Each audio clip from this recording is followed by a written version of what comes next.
Shalom again, dear brethren. Sorry for this interruption. Actually, the light went off at once. That is the issue in Pakistan. So I want to start with from where I finished. I was quoting you from Jeremiah 29th chapter and verse 11, where God is showing His goodness and is saying that I'm a good God and having good thoughts for you. He's a loving God, we know that. And this is actually what makes us different from other people, that we preach, we love, and we represent a God who is loving God, who in His love gave His own Son, only begotten Son, for us to lay His life, to give His sacrifice, to purchase us back to God, to let us have reconciled with our Father again. This is how, because of the blood of Jesus, we can say Him Father again. So He's so loving. He's so good to us. He never wants us to have any harms. He never leave us in a situation for good. He never leave us in the lurch. He's always there with us. And we have to rely on His presence. And this is what His grace actually teaches us. His grace makes it sufficient for us that He is there in our situation. It is written in the Bible that we read about silver and the fining pot, and the silver is put on the furnace in that fining pot to make it clean, to make it pure. I had my student who was a goldsmith, and I just wanted to know him what the process is actually. How do they make a silver pure? So he was telling me, sir, a person who is doing it, person who is refining that silver, has to sit against the fire all the time. So as long as the silver is there in the fining pot on the furnace being refined, the person who is refining has to be there all the time, because for a certain time that fire, that heat has to be given to that silver. What a wonderful thing.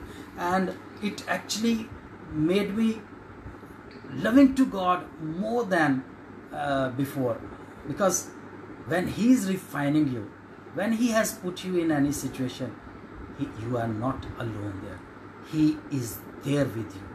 He is there with you, refining you, and He is going through all that you are suffering, that you are going through.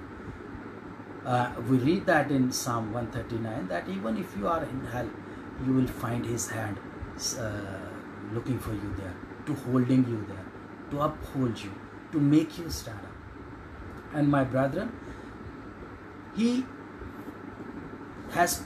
puts His believers, He puts His people, His sons in the situations for a reason, to make them strong, to have them a strong character. And I believe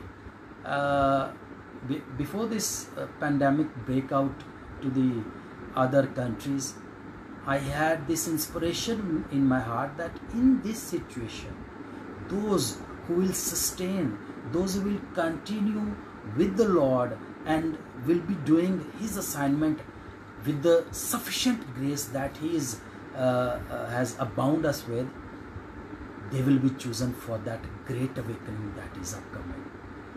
They will have a role there to perform. So you are not here for in vain. You have a purpose here. God is building your character. God is making you a useful weapon, a useful tool for that upcoming awakening that is about to start, that is about to break out. This situation is not for going to, it's not going to last forever. My dear brethren, it is to end, and it has to end on a certain time, on an appointed time of God. And when it ends, you are there and you have a role to perform. God loves the responsible people. He actually is God of purpose. So He has you on this earth, in this hour, with a purpose, with an assignment that you have to do. So He has actually made you a responsible person.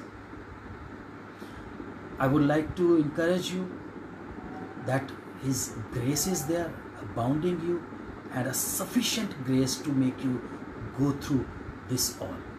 You will be a successful person after this. You are going to make your victory, and we have always been given a victory in the Lord. Praise the Lord. And you have a special assignment to do after this. So be of good cheer. God is by your side. You are not alone. You have not been forsaken. You are not abandoned in this situation.